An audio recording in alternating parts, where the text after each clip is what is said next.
pasa? ¿Escuchó la canción? Sí, hay que sacarla de circulación ya. No, doctor, eso se llama censura. Sácala ya. Ay, ay, ay, qué risa que me da. Te van a matar y la plata no está. Vendiste a la Argentina, sos capaz de vender a tu mamá. ¡Sebastián! ¡Hey! ¡Hey! Ay, ay, ay, qué risa que me da. Te van a matar y la plata no está. Vendiste a la Argentina, sos capaz de vender a tu mamá. Ay, ay, ay, qué risa que me da. Tu casa van a quemar.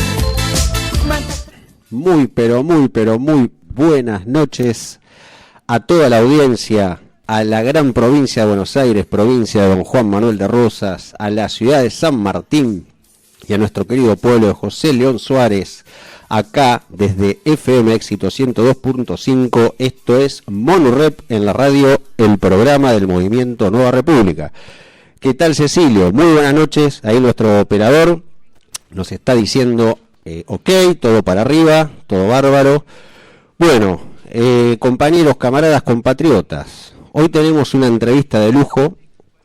Hoy vamos a hablar con el politólogo, ensayista, escritor, experto en geopolítica, en relaciones internacionales, profesor de la Universidad Nacional de Lanús, de la Universidad de Entre Ríos, de la Universidad de Rosario. Bueno, gran ensayista y escritor de obras, ¿sí? Como La insubordinación fundante, entre otras. Ahora vamos a conversar con Marcelo Gullo Omodeo. Marcelo Gullo Omodeo va a estar hoy en Monurrep en la radio conversando de geopolítica, de política nacional y otras yerbas. Así que nos vamos a estar comunicando con, diríamos, el compañero Marcelo Gullo, porque bueno, nosotros en función del pensamiento, ¿no?, que compartimos, lo consideramos un compañero. Así que en breve estaremos al habla en esta entrevista. Muy buenas noches, Marcelo. Acá Marcos Esteban desde Monurrep en la radio José León Suárez, San Martín, provincia de Buenos Aires, te saluda. Buenas noches, muchas gracias por el llamado. No, por favor, Marcelo, muchas gracias a vos por prestarnos tu tiempo y poder conversar un poco de qué va la cosa en términos políticos, geopolíticos, en términos nacionales, en términos internacionales. Yo ahí estaba en la presentación un poco hablando de algunos libros que has escrito. Bueno, entre ellos el que a mí me impactó mucho fue La insubordinación fundante, ¿no? Creo que debería ser el libro de cabecera de todo aquel que empiece a investigar un poco este tipo de temas. Marcelo, bueno, vamos a entrar en esta entrevista. Te comento, tenemos una hora sin cortes para comunicarnos de manera tranquila y espaciadamente. Bueno, vamos a empezar por la situación actual, es decir, cómo analizás en el contexto internacional de naciones la posición de Argentina, ¿sí?, en estos momentos, posición política y económica, ¿no? Bueno, la verdad que siempre a veces suele ser amarga, ¿no? La verdad que la Argentina en el concierto de las naciones no existe. No solo no existe porque el gobierno no tiene ninguna posición, ¿no? No tiene ninguna idea, sino porque la Argentina se ha convertido en un actor insignificante en el concierto de las naciones, porque nosotros no tenemos poder, no tenemos ningún poder.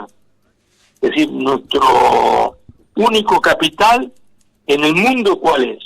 Es que somos productores de soja, un país soja dependiente, que lo único que tiene para ofrecer es soja. La Argentina es un país que hace, no por culpa de este gobierno, porque en realidad esto viene en caída libre y en un tobogán de decadencia desde marzo de 1976, ¿no es cierto? que venimos en caída libre, es un país que año tras año pierde poder, no tenemos fuerzas armadas, año tras año nos desindustrializamos, año tras año en términos relativos, no absolutos, tenemos menos población, los argentinos se van del país, y año tras año si uno mira una línea que a veces sube un poquito, a veces algunos picos para arriba, pero en general es una línea decreciente que implica que cada vez la Argentina tiene más pobres. Entonces, la verdad que la Argentina hoy en el concierto de las naciones no cuenta ni podría tener ninguna política exterior, porque para tener política exterior hay que tener poder. Esa es la verdad. No me refiero a la diplomacia, a los actos diplomáticos, a festejar el 25 de mayo en las embajadas argentinas, a que los embajadores tomen wiki, se entiende, en París o en Nueva York, ¿no? O en Washington, qué sé yo. Sino a la política exterior real. Así que no, la respuesta mía es muy amarga. La Argentina no tiene ninguna posesión y no cuenta para nada. Hoy es un país que no cuenta. Perfecto, Marcelo. Ahora, dentro de este panorama que vos nos describís, bastante gris, sombrío, ¿no? Negro, más que negro, ¿no? sí, la verdad que no, a mí me pena muchísimo. Bueno, pero esto, según tu punto de vista, ¿se debería a actores locales, es decir, actores que han tomado decisiones políticas equivocadas, o a esto que vos señalás en tu libro, poderes o factores de poder sin asiento territorial, ¿sí?, que estarían operando transversalmente sobre los gobiernos débiles, digamos, sobre los estados débiles, ¿no? Volviendo al factor de poder en cuanto a Estado, ¿no? ¿A qué se lo atribuís? Siempre hay una conjunción de factores endógenos y exógenos. Los factores exógenos no pueden hacer nada sin los factores endógenos. ¿Está? Y el peso, se entiende, del principal actor de la política mundial hoy, que no es un Estado, sino que es el capital financiero internacional, que a mí me gusta llamarle oligarquía financiera internacional, es un peso terrible, ¿no es cierto? Un peso terrible. Entonces siempre hay una combinación de factores externos e internos para explicar la situación de un país. Pero poniéndonos el corazón en la mano, ¿no es cierto?, nosotros tenemos que decir, ¿no es cierto?, que hasta marzo hasta la recuperación de la democracia con Alfonsín, ¿no es cierto?, nosotros teníamos que el factor decisivo había sido siempre el externo a través del interno. ¿Por qué? Porque todos los procesos que intentaban producirse de insubordinación fundante de Argentina eran ahogados por la fuerza. Así pasó con el primer proceso de insubordinación fundante que intenta Juan Manuel de Rosas, que termina siendo ahogado por la fuerza dada la traición de Urquiza, ese fatídico 3 de febrero de 1852 de la batalla de Caseros, y así pasó con el segundo Caseros, que fue la mal llamada Revolución Libertadora, en realidad un golpe de Estado como el que se dio contra Rosas, orquestado por Inglaterra, ¿no es cierto? Y después el golpe de Estado de 1976. Entonces, hasta la década del 80 podemos decir que el peso fundamental estaba en el factor externo, en los factores exógenos, ¿está? Ahora no es que no sigan actuando, actúan con muchísima fuerza, pero el peso de la situación se debe a factores endógenos, internos, es decir, se debe a la claudicación de nuestra clase dirigente, se debe a que nos falta patriotismo, se debe a que cuando no nos falta patriotismo nos falta honestidad, se debe a que cuando tenemos honestidad no tenemos inteligencia, y entonces nunca tenemos la combinación necesaria de patriotismo, honestidad e inteligencia. Y con inteligencia no me refiero a leer muchos libros ni nada que se le parezca, sino me refiero a no estar subordinados ideológicamente. Y todos los gobiernos argentinos, los que han sido encabezados por todo hasta ahora, están subordinados ideológicamente porque uno están subordinados al neoliberalismo, que es el brazo, ¿no es cierto?, derecho de la oligarquía financiera internacional, con el cual destruye materialmente a los pueblos, y otros están subordinados ideológicamente por el progresismo, como el actual gobierno, que es el brazo izquierdo de la oligarquía financiera internacional. Entonces el peso del factor externo es importantísimo, se trasunta y se expresa en esta subordinación ideológica y en la preponderancia que tienen estas dos ideologías de subordinación en la Argentina hoy, porque todos son progresistas o liberales progresistas, pero digamos que como no usan la fuerza, la principal responsabilidad es nuestra, porque nosotros, se entiende, vamos y votamos, ¿está? Y acatamos, ¿no? Entonces, ahora, digamos que si antes la combinación de factores estaba más el factor externo que el interno en la responsabilidad de nuestros malestares, ahora pesa más el factor interno que el externo, sin negar que es el externo el origen de todo, ¿está? Sin negar que es el externo el origen de todo. Perfecto. Ahora, en ese sentido, Marcelo, ¿vos considerás que estas oligarquías financieras globales, nosotros ascribimos a esta concepción que vos bien desarrollás, incluso cuando planteás la dialéctica, la verdadera dialéctica, ¿no?, entre pueblos del mundo y oligarquías financieras globales, ¿no?, sindicando a este capital financiero que, bueno, tomando para el caso lo que pasa en el año 99 en Estados Unidos, es decir, la vinculación ya directa entre el capital financiero y el capital productivo, ¿no?, entre la banca de moneda crédito y bueno, y este capital especulativo. O sea, la pregunta es la siguiente: ¿considerás en este marco que hemos perdido, por lo menos parcialmente, la batalla cultural? Sí, completamente. La hemos perdido, ¿por qué? Porque en realidad la Argentina, ¿no es cierto?, el baluarte de la defensa, ¿entiende?, cultural, que tendrían que haber sido las clases más ilustradas, nunca lo fueron. Las clases ilustradas fueron precisamente las clases más subordinadas ideológicamente, porque la última frutilla de la subordinación ideológica se hace en las universidades, ¿no? Entonces, en Argentina se dio un fenómeno extraño en el mundo, es que las clases populares, como explicaba Jorge Alberto Ramos, al ser iletradas, ¿no es cierto?, al ser iletradas, un mal se transformaba en un bien, porque a ellas no se la penetraba ideológicamente.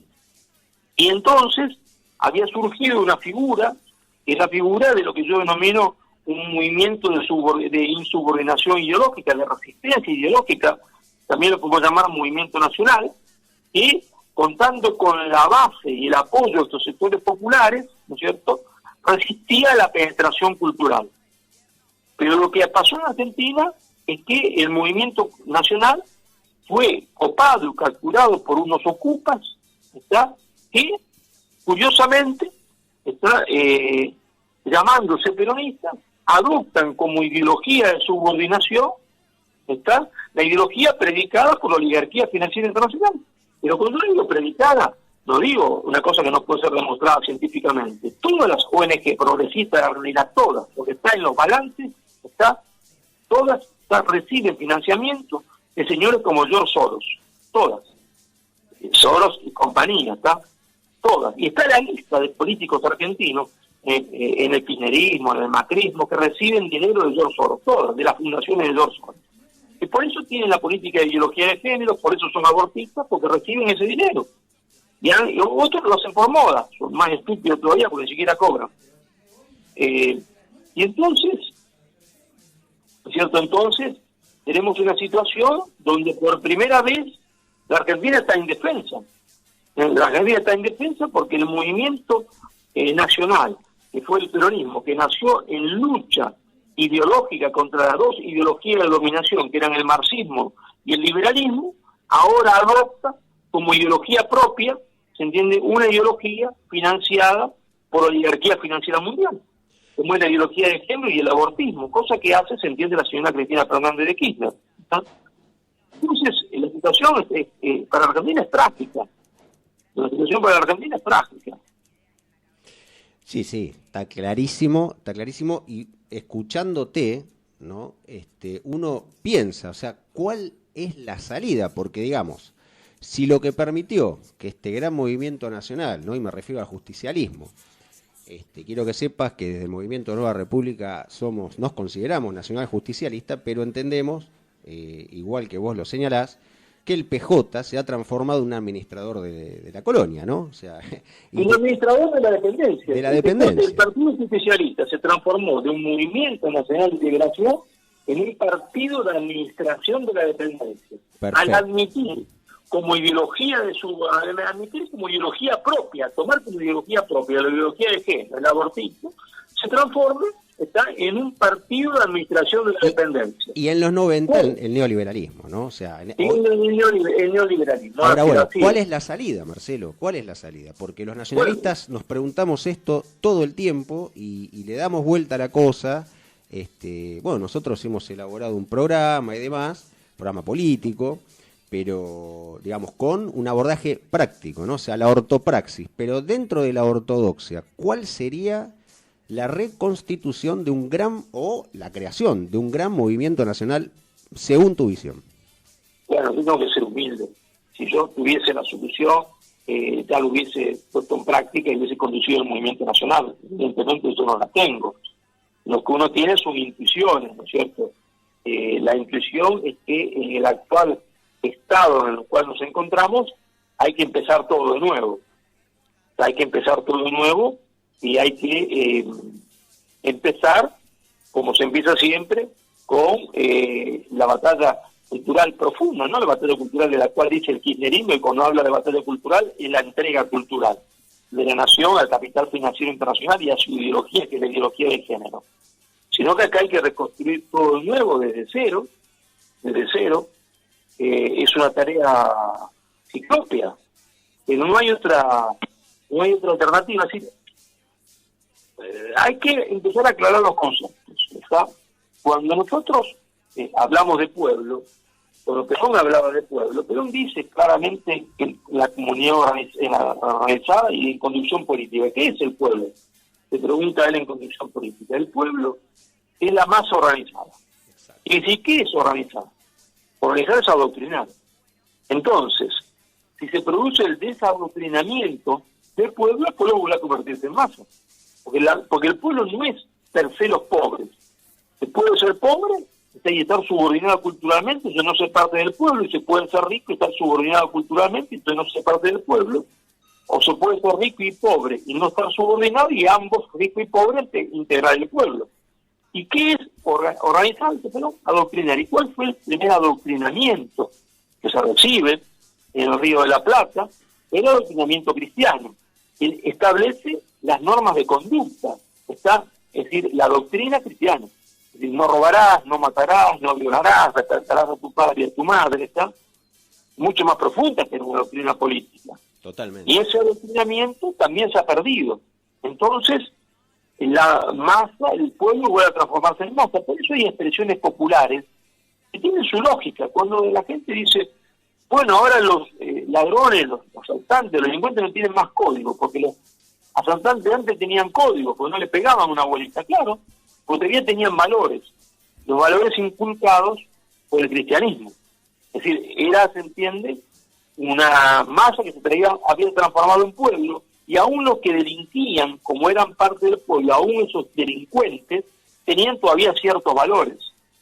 Ahora, una masa empobrecida, sin valores, penetrada por la droga, se entiende, una situación de la cual no hemos tenido nunca noticia. Es la primera vez que nos pasa esto en la historia argentina. Perfecto, entonces ¿cómo salir? Eso. ¿Cómo salir? O sea, tendrá que tener una bola mágica, pero el principio es siempre el mismo, es decir, hay que readoctrinar. Pero no hablo de la doctrina política, hablo de readoctrinar en los valores, porque lo que está destruido son los valores del hombre argentino. Tal cual.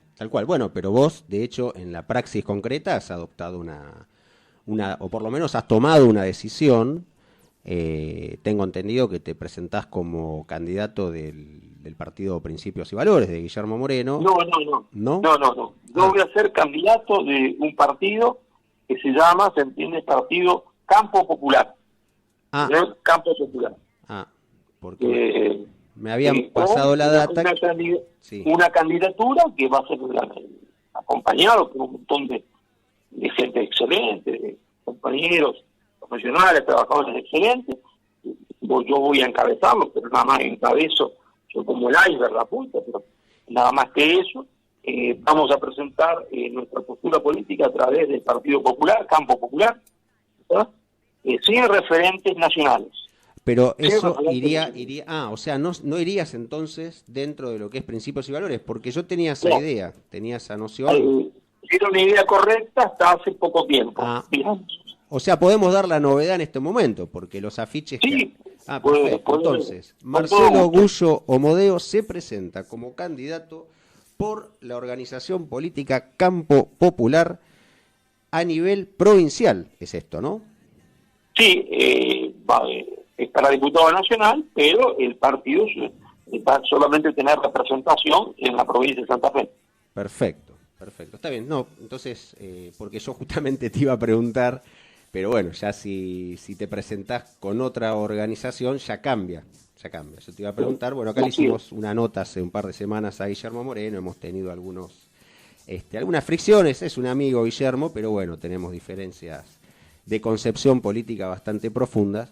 Y bueno, quería ahondar un poco ahí porque, bueno, nosotros habíamos caracterizado, ¿no?, como medio contradictorio, por ahí tu acercamiento en términos políticos, más que somos seguidores, admiradores, te diría, y no es por adularte, pero honestamente hacía rato que no nos topábamos con un intelectual de tu talla que podía, digamos, bajar al llano, o sea, a la gente como nosotros, a la gente común, temas, digamos, bastante complejos, sin vulgarizarlos. Y eso yo creo que responde a tu gran capacidad pedagógica y tu conocimiento, ¿no? Pero bueno, no, está bien, si ahora vas por el partido Campo Popular, ya cambia el carácter, y ese partido, sí, perdón, me quería decir algo más. Sí, te escucho. No, digo, ese partido, ¿tienen pensado, digamos, darle proyección nacional? ¿Cómo viene el tema? Bueno, vamos paso a paso. Primero, es muy difícil, ¿no es cierto? Justamente diciendo paso a paso hay que pasar las pasos, ¿no? Porque es muy difícil, hay que pasar paso a paso, hay que pasar las pasos y son 30.000 votos. Entonces vamos paso a paso, sí que logramos pasar las pasos. Pues no te olvides que no tenemos ningún tipo de financiamiento, ningún tipo de apoyo a nivel nacional. Si logramos pasar las pasos y logramos presentarnos, y logramos tener, no digo un éxito, pero sí un éxito relativo en las elecciones, entonces podremos ir pensando en cómo darle, se entiende, un perfil nacional. Pero hay que ir de a muy poco, de muy poquito, porque nuestras fuerzas son pequeñas. Entonces hay que hacer pequeños pasos para poder después avanzar. Nadie empieza desde un principio corriendo una maratón. Para correr una maratón primero hay que entrenarse, correr 1.000 metros, después 2.000, hasta un día de llegar a correr la maratón, ¿no? Bueno, esto es lo mismo. Estamos entrenándonos, primero vamos a hacer una carrerita cortita de 1.000 metros y así iremos de a poquito entrenándonos para esto. Perfecto. Ahora acá me están llegando algunas preguntas, yo no te voy a bombardear, pero sí me gustaría, porque esto también, yo tenía la duda, sobre todo de la fundación. ¿Vos sos profesor o fuiste de la Escuela Nacional de Guerra? ¿Puede ser? Soy profesor de la Escuela Superior de Guerra, ¿Qué sí. es la Escuela Superior de Guerra? Me preguntan y te pregunto. Bueno, es muy sencillo. La Escuela Superior de Guerra, ¿no es cierto? Ya una institución muy argentina, muy antigua. Y es la institución donde se realizan los cursos superiores para coroneles, ¿no es cierto? Pero en el caso mío, yo participo de la maestría en geopolítica y estrategia. Está conducida por un caballero, un gran profesor, un gran militar, que es el coronel Justino Bertotto, excelente persona, excelente profesional, y excelente docente. Y yo participo dentro de esa maestría, que es una maestría tanto abierta a militares argentinos, como militares mexicanos, bolivianos, brasileños, chilenos que vienen de intercambio, tanto abierta como civiles. Y en esa maestría yo un poco explico la historia de la construcción del poder de las naciones y explico mi teoría de la insubordinación fundamental. Para poder resumirlo, estamos en radio, ¿no es cierto? ¿Qué es lo que dice? Que en el origen del poder de las naciones siempre hay una fe fundante y que todas las naciones que han llegado al desarrollo lo han hecho insubordinándose a los dictados ideológicos de lo que quería la potencia dominante. Y durante muchos siglos la potencia dominante fue Inglaterra, e Inglaterra predicó en el mundo el libre comercio. ¿Por qué? Muy sencillo. Porque Inglaterra se había industrializado a partir del proteccionismo económico y sabía que predicando el libre comercio nadie se iba a industrializar. Y entonces todo el mundo iba a comprar su mercadería, y aparte porque la industria era poder, entonces ella iba a seguir siendo poderosa y seguir vendiendo su mercadería. Y entonces le decía a los giles del mundo que el camino al desarrollo era todo el contrario del que ella había seguido. Y como el peso de su universidad era muy fuerte, esto se presentaba como una teoría científica, y entonces subordinaba a la élite de conducción del mundo. A partir de ese momento, el único camino posible para llegar al desarrollo y al poder era hacer una insubordinación ideológica, rechazar el libre comercio, el libre cambio, la teoría de la División Nacional del Trabajo, y aplicar un adecuado impulso estatal. Y entonces la combinación de una insubordinación ideológica más un adecuado impulso estatal da como resultado una insubordinación fundante. Y los primeros que se dieron cuenta, los ingleses mentían e hicieron una insubordinación fundante, fueron exactamente sus hijos, los norteamericanos, con la dupla George Washington, Alexander Hamilton.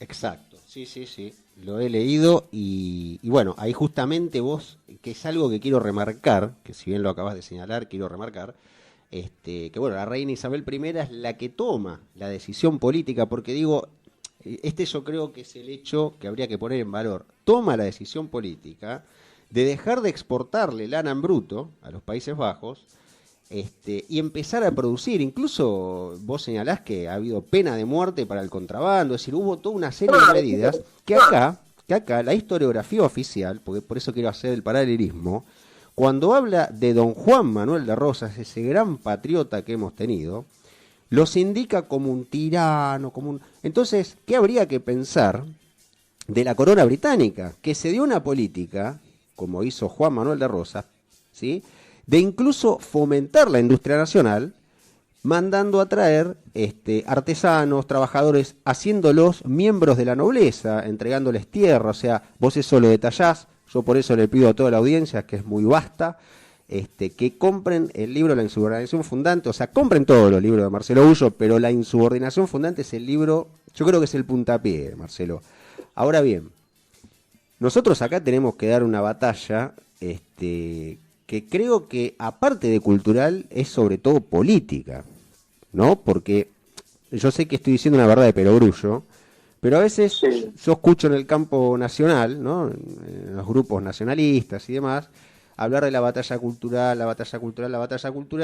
y en muchos casos, cuando vos ves la aplicación concreta de políticas que proponen, en realidad son más seguidores de Adam Smith que de Hamilton, ¿no? Son más seguidores de Rivadavia que de Rosas. Entonces, porque están subordinados ideológicamente. Si ellos creen, se entienden en el libre comercio. Exacto. Creen en el libre comercio y confunden, se entiende todo. Confunden todo, claro, porque es comprensible. Tampoco hay que ser tampoco tan duro con las personas, ¿no? Porque no hay universidad argentina, no hay facultad de ciencia económica de Argentina, en ninguna. Yo te lo puedo demostrar detalle por detalle, salvo algunas cátedras en Tandil, donde se estudia realmente historia económica, es decir, se estudia ideología, y no se estudia cómo Estados Unidos construyó su poder nacional y su industrialización, no se estudia cómo Inglaterra construyó su industrialización, qué medidas tomó, día y hora de cada medida. No se habla de teoría, ¿no?, justamente para ocultar cómo se construyeron estas naciones. Y si vos hablabas de Inglaterra, se ubica en el año 1550, por ejemplo, para que los oyentes se ubiquen. ¿Qué era Inglaterra? A nosotros nos cuesta trabajo pensar esto, pero Inglaterra en el 1550 era una isla miserable, pobre, o sea, que vivía como es de la Argentina, de exportar materias primas. En el caso inglés, exportaba lana en bruto a los Países Bajos, a los cuellos de Holanda y Bélgica. Ni siquiera controlaban el comercio de exportación, porque la exportación estaba en manos de extranjeros, de italianos, que eran de Lombardía. Por eso hay una calle en Inglaterra que se llama Lombard Street, la calle de los lombardos.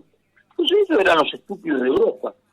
Hasta que aparece esta mujer que dice: señora, no podemos seguir siendo los estúpidos de Europa. ¿Qué vamos a hacer? Bueno, muy sencillo. Vamos a prohibir la importación de productos textiles para desarrollar nuestra industria.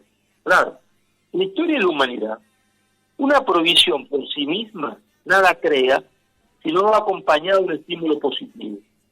Y entonces ella trae a lo que llamaríamos hoy empresarios, capitanes de industria, de Bélgica y de Holanda, para que se instalen en Inglaterra, y no alcanzaba con traer empresarios, porque los ingleses, no porque fuesen burros, sino porque era un pueblo de piratas, agricultores y granjeros, no sabían hacer una O con la taza en materia industrial. Tiene que traer obreros para que les enseñe, valga la redundancia, cómo se agarra una llave inglesa, porque se le caía de la mano al destornillador.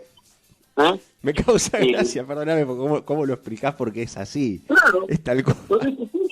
Entonces, ella aplica una medida restrictiva, pero a su vez un impulso estatal adecuado. Le regala terreno al lado de los ríos a los industriales, y hace una cosa que la gente desconoce. No es la Inglaterra de 1750.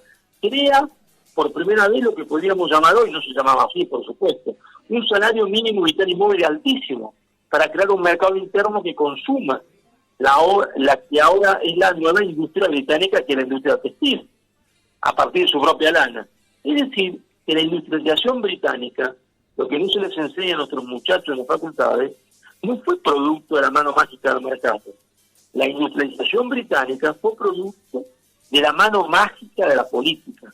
Fue la mano mágica de la política la que construyó la industria británica. Claro, nosotros en Argentina nos cuesta trabajo entender que exista la mano buena de la política, la mano mágica de la buena política, porque como tenemos siempre la mano mala de la política, chorros, ladrones, entiende, que solo llegan al gobierno para asaltar el Estado, nos cuesta trabajo entender que exista la mano mágica de la política, de la buena política, pero existe. En Inglaterra se industrializó a través de la mano mágica de la política y no a través de la mano mágica del mercado. Y una vez que se desarrollaron industrialmente, ¿qué hicieron los ingleses? Que siempre fueron unos bandidos muy inteligentes, ¿no? Lo que hicieron fue, muchachos, Holanda y Bélgica, ¿a quién le compran la lana? A nosotros. ¿Y a quién más? A España. España no le vende porque está en guerra. ¿Qué pasa si nosotros no le vendemos? Fundimos la industria holandesa y belga, y eso hicieron. Prohibir la exportación de lana y lo fundieron. ¿Y entonces qué pasa? La industria inglesa no era competitiva con respecto a la industria holandesa. No nos confundamos. Que no era competitiva, ¿por qué? Porque los ingleses fuesen burros, no. Porque cuando uno inicia un proceso industrializador, tiene un mercado interno muy chico, y entonces no tiene escala de producción, y no tiene experiencia. Entonces, al no tener experiencia, produce productos malos. Al no tener escala de producción, produce productos caros. Entonces, en condiciones de mercado, en condiciones de libre mercado, la industria británica nunca hubiese podido competir con la industria holandesa y belga. Jamás. ¿Qué es lo que hizo Inglaterra? Otra vez la mano mágica de la política. Le prohibió la exportación de lana y fundió a la industria holandesa y belga y se quedó con el mercado mundial porque era lo único que producía fueron los ingleses. Producían productos malos y caros, pero como no había otro que produzca, la gente tenía que comprárselo. Pero entonces ya tuvieron mercado, y al tener mercado tenían escala de producción, y después tuvieron experiencia, y terminaron haciendo productos buenos. Ese es todo el chiste de la historia de la industria británica. Ahora, el chiste más doloroso para nosotros es que los ingleses son muy vivos. Fue la primera élite autoconsciente cómo había construido su poder nacional. Entonces, ¿qué se dijeron? ¿Cómo hacemos para que los demás no imiten lo que nosotros hicimos? ¿Cómo hacemos? Creando una teoría, una ideología que le vamos a llamar ciencia, para que todos los otros que crean que es ciencia y no ideología. Y vamos a decirle al mundo que el camino del éxito es nunca poner la barrera proteccionista. Vamos a decirle que el camino del éxito es la mano mágica del mercado. Entonces nunca nadie se va a desarrollar. Y hoy, todos los países que se desarrollaron en el mundo, Estados Unidos, Australia, Canadá, Corea del Sur, Francia, ¿qué hicieron? Rechazar la ideología que Inglaterra exportaba al mundo como ideología de subordinación, es decir, rechazo de subordinación fundante, incluso a Alemania. Entonces, nuestros pobres alumnos y profesores lo que repiten es un verso inglés antiguo, porque claro, cuando Estados Unidos después de 100 años proteccionistas se desarrolló, ¿qué hicieron? Dijeron, vamos a hacer lo mismo que los ingleses, vamos a predicar el libre comercio, y antes habíamos sido proteccionistas, para que los giles del mundo no se desarrollen. Y bueno, nosotros somos parte de esos giles del mundo que no se desarrollan por aceptar la ideología de exportación, primero británica, después norteamericana y ahora China, porque ahora el abanderado del libre comercio es China, ¿no? Exacto, aunque sabemos que la banca inglesa sigue siendo, digamos, el plafón de fondo de todas las transacciones mundiales, ¿no? O sea, en Sí, ese claro, sentido... claro. Hay una ósmosis entre el poder británico y la banca financiera internacional, una ósmosis. Y que creo que hay un problema con Xi Jinping, porque Xi Jinping, quiero que me corrijas si estoy diciendo algo errado, tiene una posición nacionalista, digamos, pero hay todo un establishment del Partido Comunista Chino que está queriendo, digamos, terminar de entregarle la banca a Inglaterra, ¿no? Claro, siempre es muy difícil de saber estas cosas, ¿no? Porque para saberlas a ciencia cierta, ¿cierto? Y dar un juicio categórico, uno tendría que ser parte de la libre conducción china, ¿no? O participar muy íntimamente de conversaciones con el líder chino. Pero da la impresión de que una parte del poder chino, ¿no es cierto?, sigue siendo nacionalista, y otra parte, y mantiene una alianza con la oligarquía financiera mundial, y otra parte lo que quiere es decir, bueno, arreglemos definitivamente con esto, entreguémosle el sistema financiero internacional, y nosotros seremos ricos, y nuestros nietos serán ricos, y nuestros tataranietos serán ricos también, por siempre, ¿no? Esa parece ser la lucha interna que hay en China. Repito, esas cosas son apreciaciones, porque saber la ciencia cierta... No, claro, son un grado diferencias. de conocimiento y de cercanía al poder chino, ¿cierto? Tan Es imposible, ser es casi parte de la imposible. China, claro. Uno va leyendo periódicos a veces de otros lugares y bueno... Pero da la impresión, trataría... a mí me da toda la impresión de que es así. A mí me da toda la impresión que es así. Ahora... Y si caminamos, entiende, hacia una hegemonía china, hacia un imperialismo chino, ¿está? O anglo-chino. Nacionalista hacia adentro, y hacia afuera va a tener una alianza contra la oligarquía financiera internacional, que va a ser una especie de... Nosotros vamos a terminar siendo una especie de colonia anglo-china, ¿no? Por lo que se ve. Bueno, Marcelo, si no logramos evitarlo, no está dicha la última palabra nunca, ¿no? Eso te iba a decir. Por ejemplo, tomando en cuenta esto que vos señalás de Inglaterra, ¿no? Cuando decide dar el salto, el gran salto hacia adelante, diría Mao Zedong, es decir, ¿ahí ellos no considerás que corren con una ventaja al tener, digamos, una autoridad política monárquica y no tener que diluir esa decisión en el sistema de partidos? ¿Por qué te pregunto esto? Nosotros desde el Movimiento Nueva República comprendemos o entendemos o caracterizamos que la Argentina en la situación de país en vías de desarrollo, la verdad que es una denominación que mucho no nos convence, pero para decirlo de esa manera, debería atravesar por una instancia de Estado corporativo, ¿no? Entendemos que del laberinto se sale por arriba y que el tipo de poder, no sé si es a lo que te referís, pero quiero que me lo corrijas, si no es así, que necesitamos va más allá de la cuestión meramente económica, sino que es un poder de Estado, ¿sí? Un poder incluso de amenaza latente, o sea, un desarrollo de armas nucleares, ¿no? Digamos, un Estado que pueda, de alguna manera, si no en una primera instancia, articular el ingreso hacia un nuevo umbral de poder en términos de desarrollo industrial, sí poder ocupar un lugar en la escena. Y te pongo un caso, bueno, el caso de Corea del Norte, no es que estoy planteando eso, por favor, somos anticapitalistas y anticomunistas por definición, entendiendo el capitalismo como el capitalismo financiero, ¿no? Que es el capitalismo que está en boga. Pero sí, Corea del Norte ha podido, digamos, ocupar un espacio, ¿no? Un lugar con amenazas constantes, o sea, es el poderío del Estado, en síntesis, lo que le permite a Corea del Norte por ahí ocupar un lugar en la escena. Obviamente que ahí está la geopolítica norteamericana en su momento con Trump, a Trump le convino, por el ordenamiento con China, la lucha comercial, bueno, hay una serie de elementos. Ahora bien, ¿vos considerás que tenemos que salir del laberinto por arriba, en estos términos que yo te lo planteo? No sé si queda clara la pregunta, si no te la reformulo.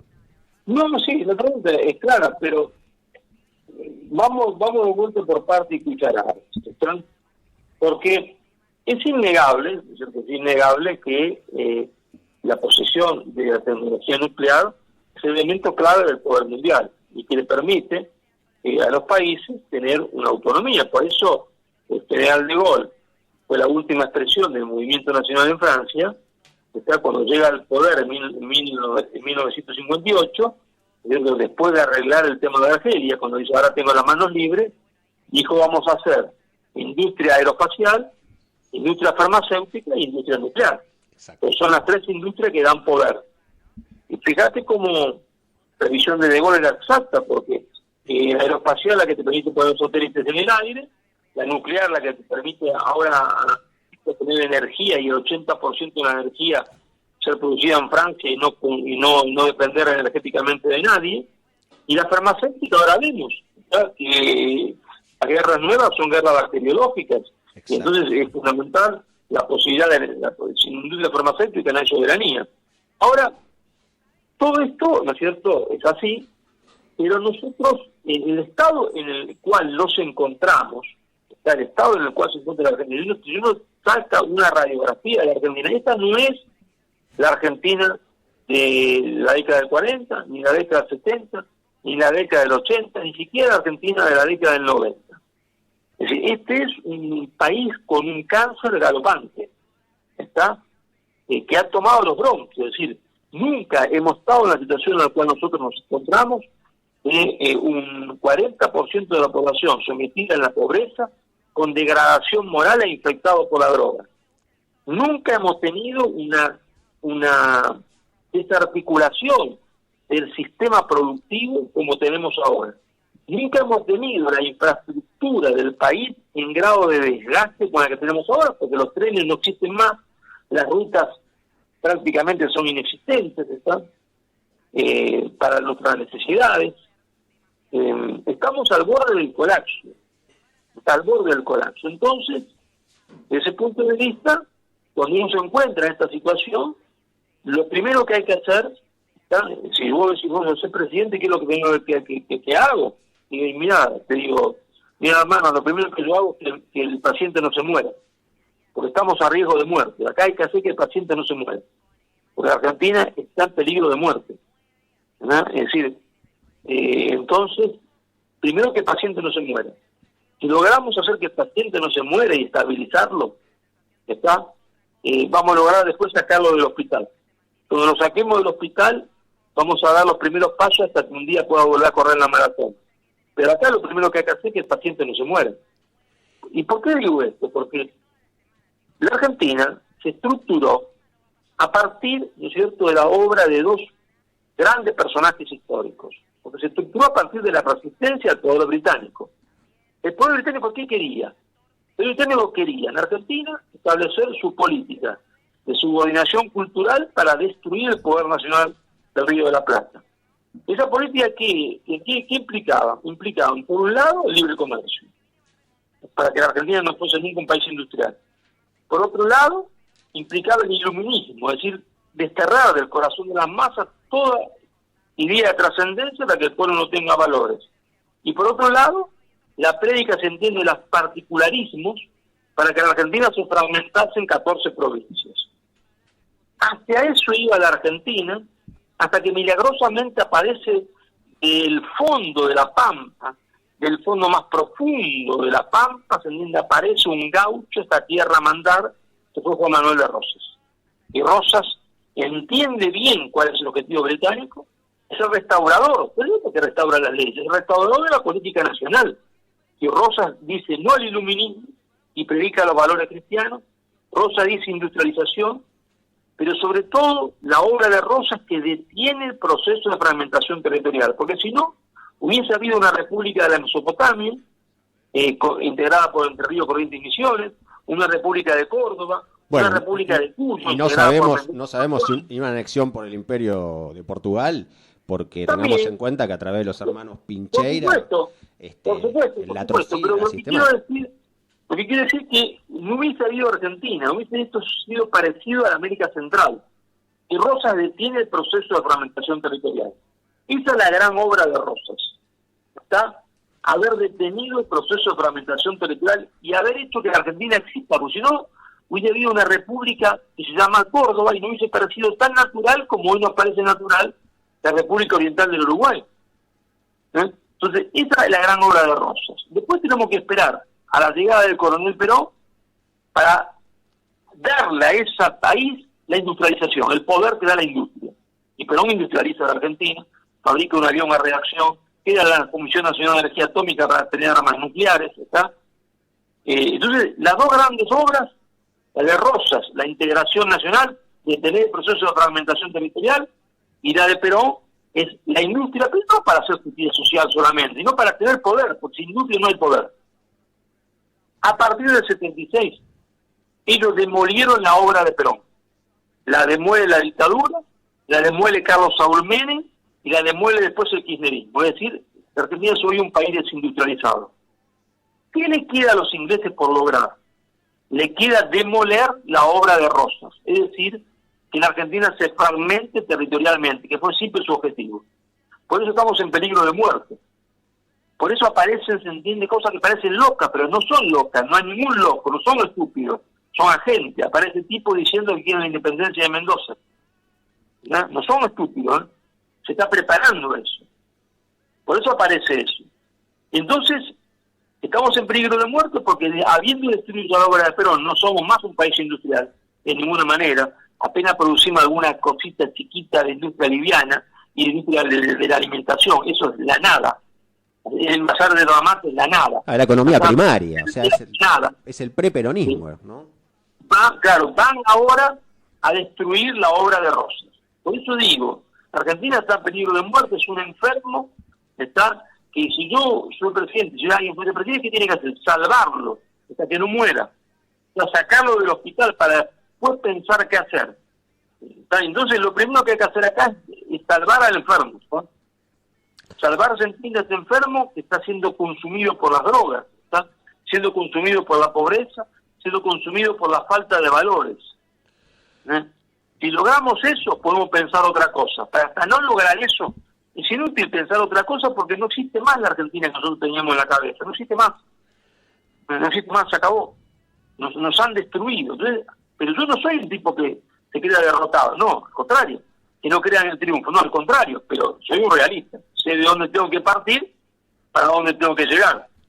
Porque si me equivoco en el punto de partida, si creo que el cuerpo está sano y lo quiero hacer correr, lo saco del hospital y se me muere el otro día.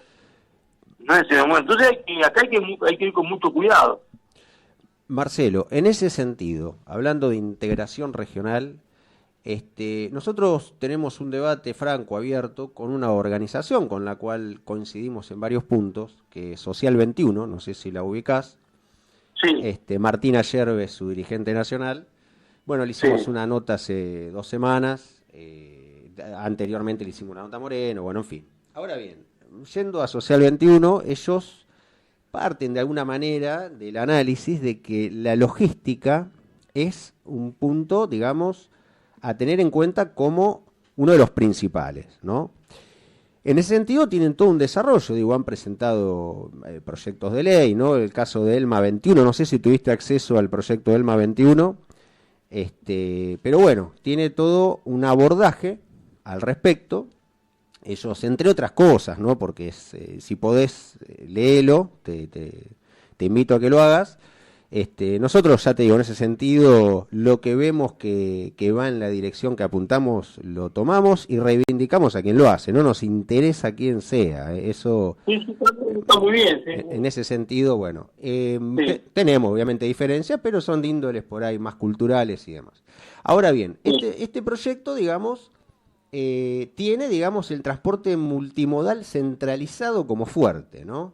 Y parte, bueno, del análisis de que desde los 60 se contaneizaron las cargas que antes se transportaban en camión. Entonces, bueno, ellos hablan de la ELMA no solamente como líneas marítimas, sino como líneas multimodales argentinas, es decir, una integración total de todo el transporte, y bueno, y tienen una serie de variables de análisis y, bueno, consecuentemente el resultado sería más que positivo en términos económicos.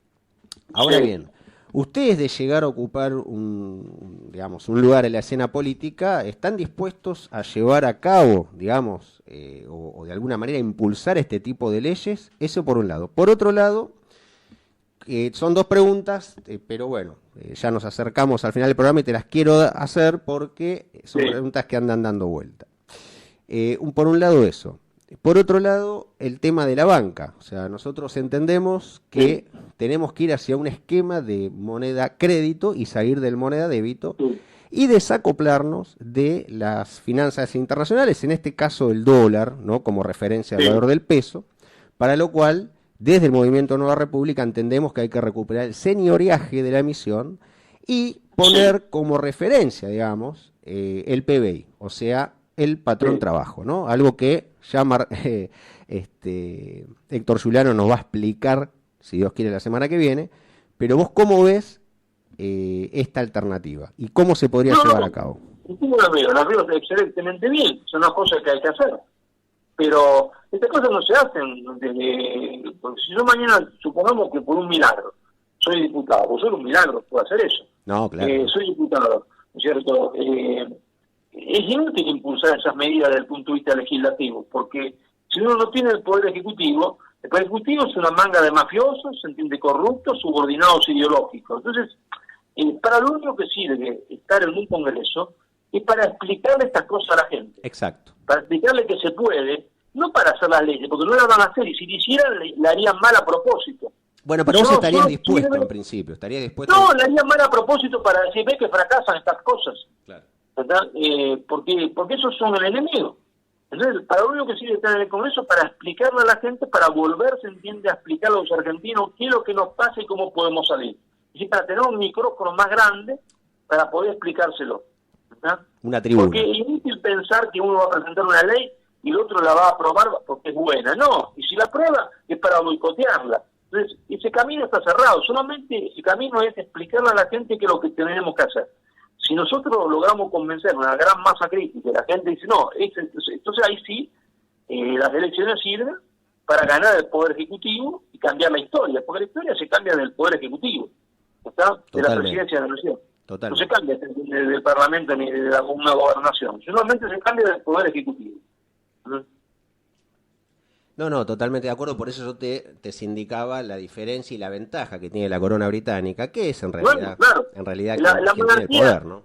La monarquía siempre tiene una ventaja y una desventaja. Si te toca un rey bueno, está como fue Felipe II para España, como fue Carlos V para España, como fue Isabel I para Inglaterra, y el monarca vive estos 40 años, te salvaste. Ahora si te toca como monarca un estúpido, te hundiste. Imagínate que la Argentina tuviese reyes y que un rey hubiese sido de la Rúa, que de la Rúa hubiese gobernado 40 años. ¿Te imaginas a de la Rúa como rey 40 años? Una cosa es que Rosa sea rey 40 años, pero hoy una cosa imaginar de la Rúa como rey. Por eso la monarquía tiene su ventaja y su desventaja. O a Macri, ¿no? O a Macri. Un sabio te salvaste, si te toca un estúpido te hundiste. Tal cual. Bueno, Marcelo Bullo, ya nos estamos acercando al final. Yo me gustaría, la verdad, me honraría que cierres el programa, vos que le hables. Mira, nuestra radio es muy popular. Nosotros estamos acá en el conurbano bonaerense, en ciudad de José León Suárez, partido de San Martín, provincia de Buenos Aires. No sé si conocés, pero sí, es un lugar, bueno, entonces me gustaría que le hables al pueblo, ¿no? Al compañero, al trabajador, al pequeño empresario pyme, al que tiene una panadería, que ahora está en la casa, que nos escucha. Esta radio es muy escuchada acá. Bueno, despedite diciéndole lo que sientas, lo que quieras, Marcelo. Bueno, mirá, lo que yo quiero decir es lo siguiente: que tengan la plena seguridad que la Argentina todavía, lo repito, todavía tiene los recursos materiales y espirituales para salir, se entiende, la situación en la cual nos encontramos y detener este proceso de degradación política y cultural, económica en la cual estamos. Solo nos falta patriotismo, inteligencia y honestidad. Nos falta patriotismo, inteligencia y honestidad, pero tenemos todos los recursos materiales y espirituales para detener este proceso de degradación económica y política a la cual estamos sometidos. Muchas gracias. Marcelo, muchísimas gracias a vos. La verdad, eternamente agradecidos. Esperemos que... Al contrario, estoy yo el agradecido a ustedes por la oportunidad que me han dado para expresar mis ideas. No, por favor, y esperemos que les vaya muy bien con este nuevo partido, Campo Popular. Próximamente también vamos a hablar con los compañeros del movimiento restauracionista, que sabemos que los conocés. Así que bueno, Marcelo, la verdad, muchísimas gracias por haber tenido la deferencia de comunicarte con nosotros y bueno, hasta la próxima y viva la patria, Un fuerte Marcelo. abrazo, Un fuerte abrazo. Muchísimas gracias, buenas noches.